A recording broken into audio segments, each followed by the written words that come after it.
بسم الله الرحمن الرحيم. الحمد لله وكفى والسلام على عباده الذين اصطفى. أما بعد أعوذ بالله من الشيطان الرجيم. بسم الله الرحمن الرحيم.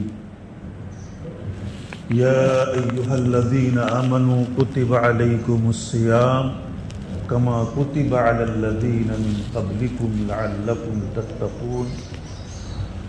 وقال الله تعالى في موضع آخر: قد أفلح من تزكى وذكر اسم ربه فصلى.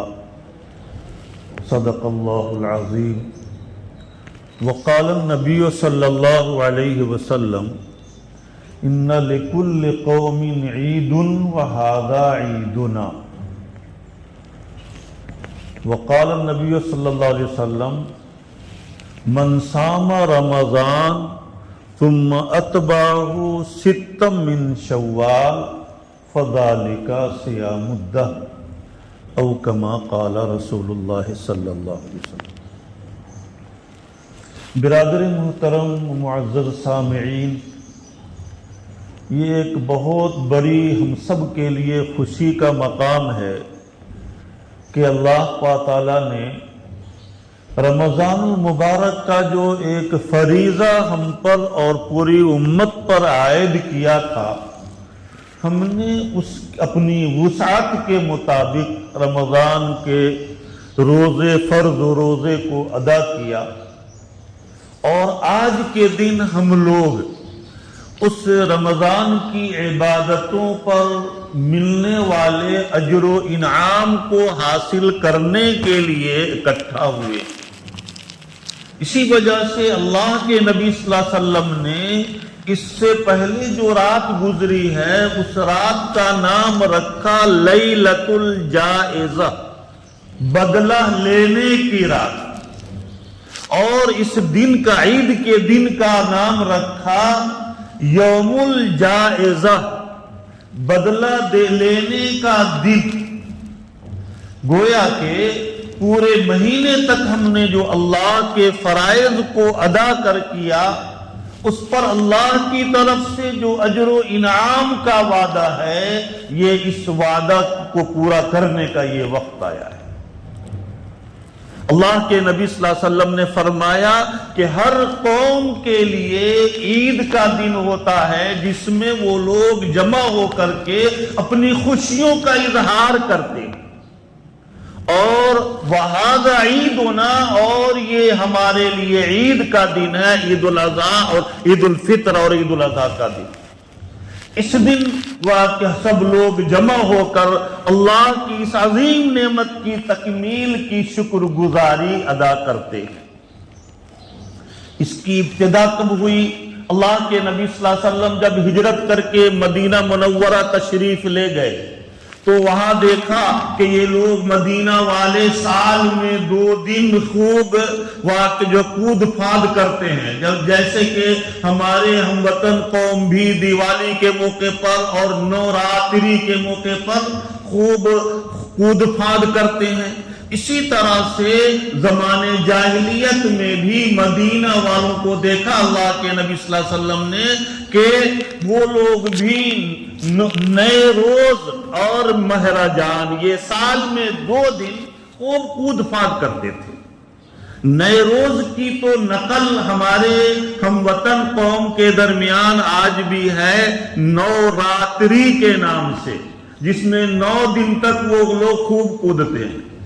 اب مہرجان کی اصل کون سی رسم ہے اور کون سارے انہوں کا تیوہار ہے، اس کی تحقیق ابھی میری نظر سے نہیں گزری ہے، لیکن سال میں وہ لوگ اس طرح سے 2 دن خوب خوشیاں مناتے تھے.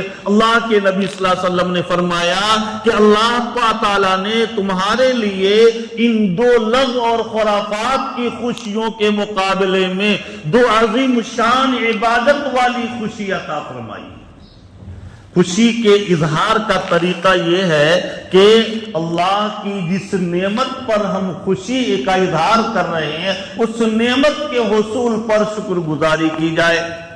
چنانچہ اللہ کے نبی صلی اللہ علیہ وسلم نے فرمایا کہ عید الفطر کے دن رمضان کے روزے کی تکمیل کے شکرانے میں 2 رکعت جو ہے عید الفطر کی نماز ہمارے اوپر واجب کر دیا گیا، گویا کہ اس کو ادا کر کے ہم شکریہ ادا کرتے ہیں کہ اللہ آپ کا بڑا انعام ہے، احسان ہے کہ آپ نے رمضان جیسے مقدس مہینہ جس کی کئی مہینہ پہلے سے اللہ کے نبی صلی اللہ علیہ وسلم نے مستقل دعائیں کی ہیں، اللہم بارک لنا فی رجب و شعبان وبلغنا رمضان، اور خود ہم کو بھی ترغیب دیا ہے اللہ کے نبی صلی اللہ علیہ وسلم نے، یہ مبارک مہینہ آیا اپنی رحمتوں اور برکتوں کے ساتھ، اور ہم نے اپنی وسعت کے مطابق جو کچھ حاصل کر سکے کیے، آپ اپنی فضل اور عنایت فرما کر اس کو قبول فرما لیجئے۔ یہ گویا کہ اس عظیم نعمت کی شکر گزاری کا دن۔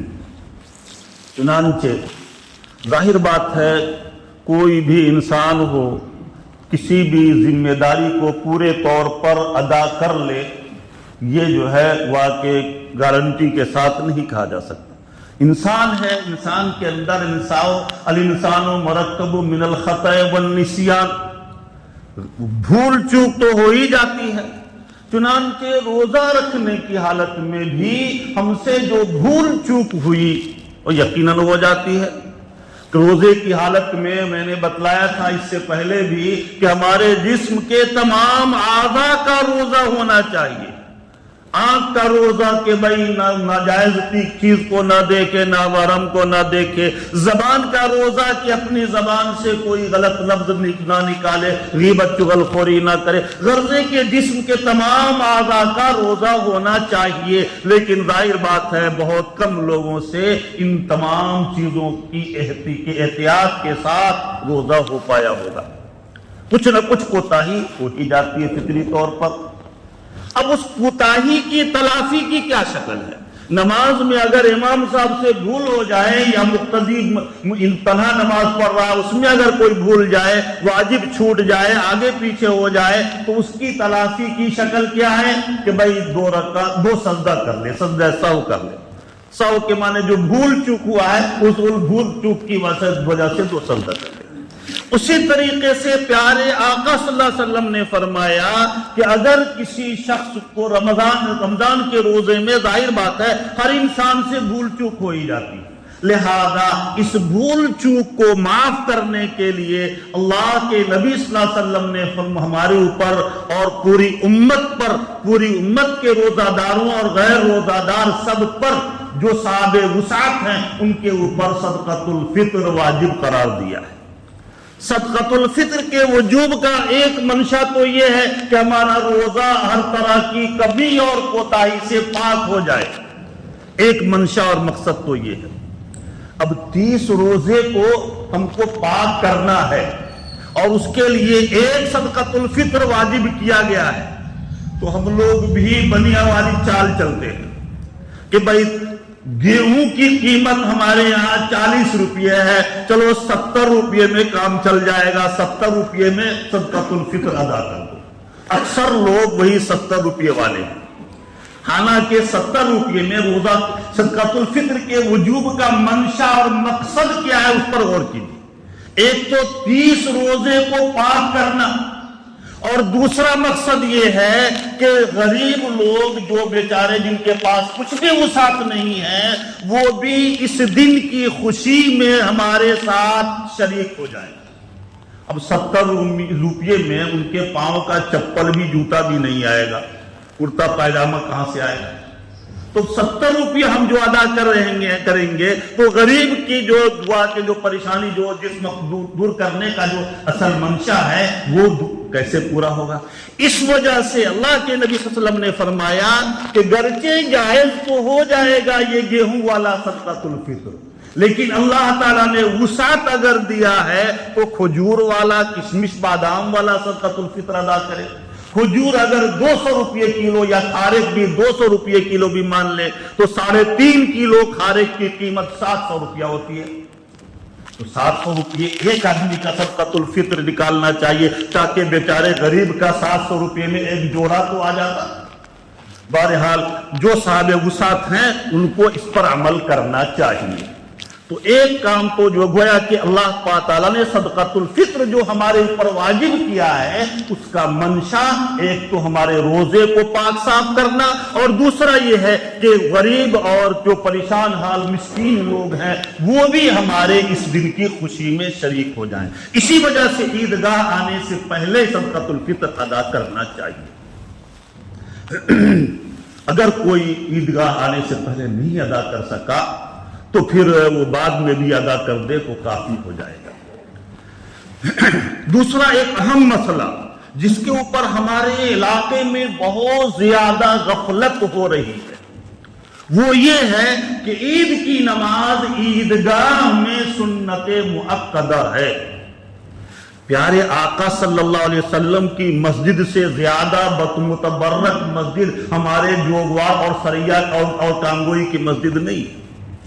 اللہ کے نبی صلی اللہ علیہ وسلم کی مسجد میں اگر کوئی شخص ایک نماز پڑھ لے تو ایسی صورت میں 1000 نماز کے برابر، اور دوسری روایت کے مطابق 50,000 نماز کے برابر ثواب ملتا ہے۔ لیکن اس کے باوجود اللہ کے نبی صلی اللہ علیہ وسلم عید کی نماز مسجد نبوی میں کبھی نہیں ادا کیے، پوری زندگی میں صرف ایک مرتبہ۔ کب؟ وہ بھی اس وجہ سے کہ بارش ہو گئی تھی اور کہیں پر بارش کی شدت کی بنا پر کہیں پر باہر مسجد کے باہر جگہ ہی نہیں تھی، مجبوری میں آپ نے ایک مرتبہ بیان جواز کے لیے ہمارے لیے بیان جواز کی شکل نکال دیا، ایک مرتبہ پوری زندگی میں، اور باقی ہمیشہ آپ نے کہاں پر ادا کیا ہے؟ مسجد غمامہ، مسجد غمامہ کے سامنے، مسجد غمامہ کی جو جگہ ہے مدینہ میں، مسجد نبوی کے سامنے مسجد غمامہ ہے، مسجد غمامہ کے پاس جو ہے اللہ کے نبی صلی اللہ علیہ وسلم عید کی نماز ادا فرماتے تھے، عیدین کی نماز، اور وہ عیدگاہ بنا ہوا نہیں تھا بلکہ کھلا میدان تھا، اسی میدان میں جا کر کے کچھ بچھا دیا جاتا اور وہیں پر نماز ہو جاتی تھی۔ تو کوئی ضروری نہیں ہے کہ باضابطہ مسجد کی طرح سے بنی ہوئی جگہ ہو، کسی بھی میدان میں جو آبادی سے باہر ہو، عید کی نماز عیدگاہ میں سنت مؤکدہ ہے۔ اس سنت کے ہم لوگ تارک ہو کر گنہگار ہو رہے ہیں، اس کی طرف بھی آپ حضرات سے توجہ کی درخواست۔ میرا بیان عید کے موقع پر کئی مرتبہ جوگوار میں ہوا، میں نے جوگوار والوں کو بھی کہا کہ آپ لوگ سنت مؤکدہ کو ترک کر رہے ہو۔ جب وہ بیان ہوا تو بیان کے بعد 4 دن تک خوب ہنگامی میٹنگ ہوئی کہ بھائی عیدگاہ کہیں پر ہونا چاہیے، عید کی جگہ، عیدگاہ کی جگہ ہونی چاہیے۔ معلوم ہوا کہ پھر ایک صاحب نے عیدگاہ کے لیے جگہ بھی دے دیا تھا، لیکن پھر جیسے ہی 2-4 دن گزرے، 1 مہینہ گزرے، سب سست پڑ گئے اور پھر ایسا ہی رہ گیا۔ بہرحال خلاصہ یہ ہے کہ اس جانب بھی آپ حضرات کی توجہ مبذول کرنے کی ہم کوشش کریں گے کہ بھائی ذہنی توجہ دیں۔ دوسرا اہم مسئلہ کہ بھائی ہم رمضان کے روزے کی برکت سے اللہ تعالیٰ کی ذات سے ہمیں اور آپ کو یہ امید رکھنا ہے کہ اللہ تعالیٰ نے ہم سب کے گناہوں کو معاف کر دیا۔ اس وجہ سے کہ جب بندہ عید کی نماز کے لیے عیدگاہ میں آتا ہے تو اللہ تعالیٰ اپنے فرشتوں میں اعلان کرتے ہیں کہ اے میرے فرشتوں، تم لوگ یہ بتلاؤ کہ اگر کوئی مزدور ہو اور مزدور نے اپنا کام پورا کر دیا ہو تو اس کو کیا بدلہ ملنا چاہیے؟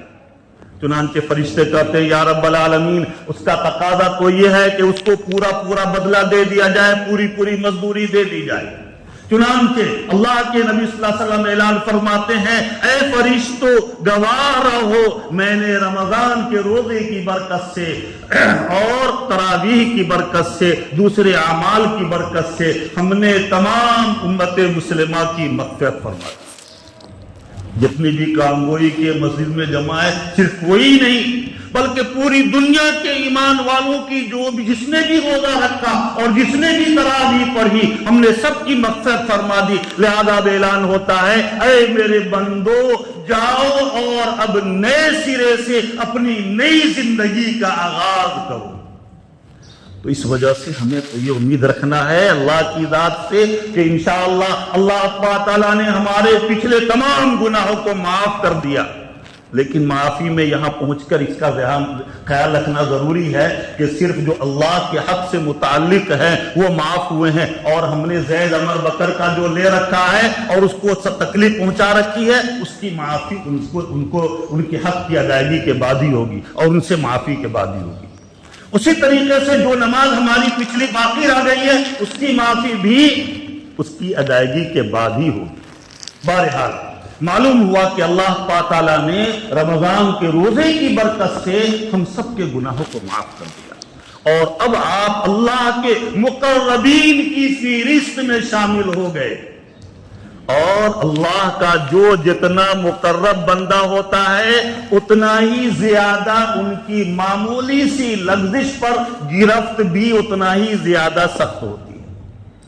ہم اور آپ آئے دن وعدہ کرتے ہیں، لیکن وعدہ کرتے ہوئے انشاءاللہ بھول جاتے ہیں، کچھ بھی نہیں گرفت ہوتی۔ اس کے برخلاف حضور پاک صلی اللہ علیہ وسلم سے زندگی میں ایک مرتبہ چوک ہوئی اور وعدہ کر لیا کہ کل ہم تم کو تمہارے ان 3 سوالوں کا جواب دیں گے، اور وہ 3 سوالوں کا جواب دینے کا جو وعدہ کیا اس وعدے کے ساتھ انشاءاللہ کہنا بھول گئے۔ اللہ کی طرف سے فون گرفت ہوئی کہ بھئی میری مشیت کے بغیر آپ نے وعدہ کیسے کر لیا؟ میری مشیت کے بغیر ایک درخت کا پتا بھی نہیں ہل سکتا، آپ جواب کیسے دے سکتے؟ چنانچہ راجح قول کے مطابق 15 دن اور ایک ضعیف قول کے مطابق 40 دن تک وحی کا سلسلہ موقوف رہا، اور جب وحی کا نزول دوبارہ شروع ہوا ایک بڑے وقفے کے بعد تو محبت کے انداز میں اللہ کے لاڈلے نبی کو تنبیہ کیا گیا۔ وَلَا تَقُولَنَّ، پہلی آیت یہی نازل ہوئی، وَلَا تَقُولَنَّ لِشَيْءٍ إِنِّي فَاعِلٌ ذَلِكَ غَدًا إِلَّا أَن يَشَاءَ اللَّهُ۔ نبی جی آئندہ خیال رکھیے گا، کبھی بھی اللہ کی مشیت پر معلق کیے بغیر کوئی وعدہ نہیں کیجیے گا، اس وجہ سے کہ مشیت خداوندی کے بغیر، اللہ کی مشیت کے بغیر کچھ نہیں ہو سکتا ہے۔ یہ محبت کے انداز میں اللہ کے نبی صلی اللہ علیہ وسلم کو متنبہ کیا گیا۔ حضرت سفیان ثوری علیہ الرحمہ مسجد میں داخل، وہ بہت بڑے جلیل القدر تابعی گزرے ہیں، مسجد میں داخل ہو رہے تھے، داخل ہوتے وقت پہلے دائنا پاؤں رکھنا چاہیے مسجد میں، غلطی میں انہوں نے بایاں پاؤں پہلے رکھ دیا۔ غیب سے آواز آئی، یا ثور یہ بیگ یہ کیا کر رہے ہو؟ مسجد میں سنت کے خلاف قدم رکھ رہے ہو۔ ہم لوگوں میں سے کتنے نے ایسا کیا ہوگا اور کرتے ہیں، لیکن کبھی بھی کوئی آواز نہیں آتی۔ کن کو آواز آتی ہے؟ اللہ کے مقربین کو متنبہ کر دیا جاتا ہے۔ اس وجہ سے آپ بھی اب مقربین کی جماعت میں شامل ہو گئے، اپنے روزے اور تراویح کی برکت سے گناہوں کی معافی کا چونکہ اللہ کی طرف سے اعلان کا وعدہ ہے، اس وجہ سے ہم یہی تصور کرتے ہیں اور یہی امید رکھتے ہیں اللہ کی ذات سے کہ اللہ تعالیٰ ہم سب کے گناہ، پچھلے گناہوں کو، تمام چھوٹے بڑے گناہوں کو اللہ تعالیٰ معاف کر کے اور ہم سب کے لیے جہنم کی خلاصی کا فیصلہ فرما دے۔ آمین۔ یہ دعا بھی کرتے ہیں اور یہ امید بھی رکھتے ہیں۔ تو اب ہماری زندگی کا روش بدل جانا چاہیے، اب ہم نئے سرے سے ان کو زندگی کا آغاز کرنا ہے۔ چنانچہ علامہ ابن تیمیہ علیہ الرحمہ نے لکھا ہے کہ جس شخص کے بارے میں یہ معلوم کرنا ہے کہ اس کا روزہ اور اس کی تراویح اللہ کے یہاں قبول ہوئی یا نہیں، کیسے اندازہ لگے گا؟ کا اندازہ لگانا بہت آسان ہے۔ اندازہ لگانے کا طریقہ یہ ہے کہ اس کے رمضان کے بعد والی زندگی کو دیکھ لو، کیونکہ رمضان جس کا صحیح گزرا، رمضان کا مہینہ پورے 11 مہینے کے لیے نمونہ ہوتا ہے۔ جس کا رمضان صحیح گزرا انشاءاللہ پورا 11 مہینے دعا کی جو صحیح طور سے گزرے۔ تو اگر رمضان کا روزہ اور تراویح قبول کس کی ہوئی نہیں ہوئی، فرمایا علامہ ابن تیمیہ علیہ الرحمہ نے کہ اس کے بعد والی زندگی کو دیکھ لو، اگر اس کی زندگی میں کچھ نہ کچھ پہلے کے مقابلے میں تقویٰ اور کچھ نہ کچھ خشیت، پورے طور پر رمضان کا جو ہے ماحول تو نہیں اور رمضان کی پوری عبادت تو نہیں، لیکن کچھ نہ کچھ اگر پایا جاتا ہے اس کی زندگی میں، اس کا مطلب یہ ہے کہ اللہ کے یہاں اس کا روزہ، اس کی تراویح قبول۔ اس وجہ سے ہم فکر کریں، چند کام کا اہتمام کریں۔ ایک کام تو یہ کرنا ہے کہ بھائی تو پہلے جو ہے اللہ کی اس عظیم نعمت پر شکر ادا کریں، اور شکریہ کا تقاضا یہ ہے کہ ہم عبادت میں کچھ نہ کچھ جو رمضان میں کرتے تھے، ہم اس عبادت میں کچھ نہ کچھ اس کا کچھ حصہ کرتے رہیں۔ مثال کے طور پر تہجد کی نماز ہم روزانہ نہیں پڑھ سکتے، تو سب سے آسان طریقہ مشکوٰۃ شریف کی روایت میں ہے، پیارے آقا صلی اللہ علیہ وسلم نے فرمایا کہ اگر عشاء کی نماز کے بعد اخیر شب میں اگر کسی کو جاگنا مشکل ہو تو آسان طریقہ یہ ہے کہ عشاء کی نماز کے بعد 2 رکعت نفل یا 4 رکعت نفل تہجد کی نیت سے پڑھ لے۔ اللہ تعالیٰ تہجد گزاروں کی فہرست میں، تہجد ادا کرنے والوں کی فہرست میں اس کا نام عرش پر لکھ دیں گے۔ اپنا نام ہی آ جائے تو پھر کیا ہے، سعادت کی کم سعادت کی بات نہیں ہے۔ لوگ نام کے لیے لڑتے ہیں اور نام کے لیے یہ پوری لڑائی ہے پوری دنیا کے اندر۔ ہمارا نام اگر تہجد گزاروں کی فہرست میں آ جائے، اس سے بڑھ کر کوئی سعادت کی بات نہیں ہو سکتی۔ تو کم از کم عشاء کی نماز کے بعد اس مجلس میں یہ عہد کر لیں کہ انشاءاللہ عشاء کی نماز کے بعد وتر پڑھنے سے پہلے یا وتر کے بعد بھی 2 رکعت یا 4 رکعت نفل بنیت تہجد پڑھنے کے بعد ہی ہم سوئیں گے انشاءاللہ۔ ٹھیک ہے بھائی، انشاءاللہ کی آواز نہیں آ رہی ہے؟ انشاءاللہ ایک کام تو یہ کریں، دوسرا یہ کہ استغفار کریں۔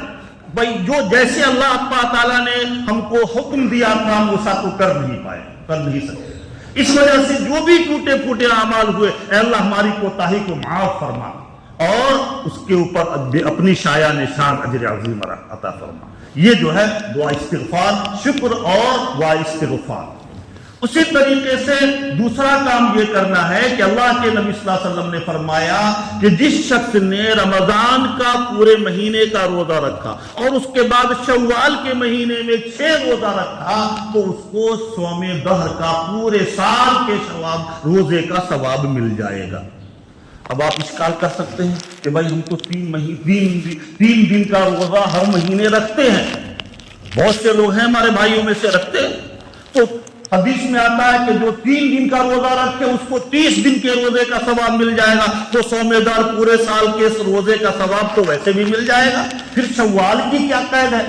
اس کا جواب یہ دیا گیا ہے، محدثین نے یہ دیا ہے کہ عام دنوں میں آپ 3 دن کا جو روزہ رکھیں گے تو عام دنوں کے 30 روزے کے برابر ثواب ملے گا، لیکن شوال کے مہینے میں حدیث میں آتا ہے کہ اگر کوئی شخص بغیر کسی عذر کے یا کسی عذر کی بنا پر، بغیر عذر کے تو پھر تو اس کے اوپر کفارہ واجب ہے، اگر کسی شخص نے کسی عذر کی بنا پر رمضان کا 1 روزہ چھوڑ دیا اور اس کی تلافی کے لیے وہ پوری زندگی ایام منہیہ جس ایام میں روزہ رکھنے سے منع کیا گیا ہے اس کے علاوہ پوری زندگی بھی روزہ رکھتا رہا، پھر بھی اس کے قائم مقام نہیں ہو سکتا، پوری زندگی کا روزہ بھی 1 روزے کے برابر اجر و ثواب حاصل نہیں ہو سکتا۔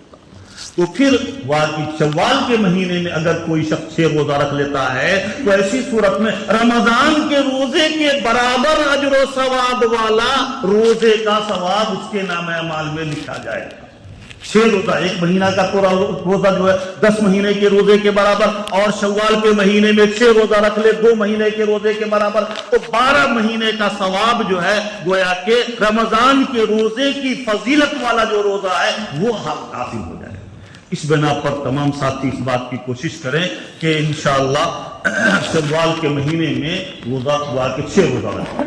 عام طور سے لوگ سوچتے ہیں کہ ارے پورا مہینہ رکھنا ہے نا، رکھ لیں گے۔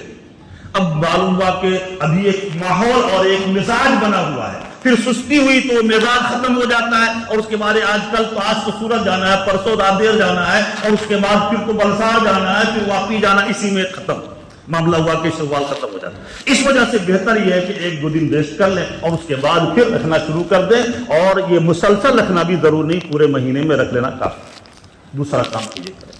تیسرا کام یہ کریں کہ بھائی اپنا محاسبہ لیتے رہیں اور تفصیل کا موقع نہیں، اب گھڑی کا کانٹا اپنے متعینہ وقت پر پہنچ چکا ہے، اس کی وجہ سے اب سال میں چونکہ 2 مرتبہ نماز پڑھتے ہیں ہم لوگ، اس وجہ سے عام طور سے کبھی کبھی ایسا ہوتا ہے کہ اپنے بغل والے کو جھانک کر دیکھنا پڑتا ہے کہ امام صاحب ہاتھ کدھر رکھے ہوئے ہیں اور کدھر اٹھا رہے ہیں اور کیسے تکبیر کر رہے ہیں۔ تو اس بنا پر مختصر نماز کا طریقہ بتا دیا جاتا ہے۔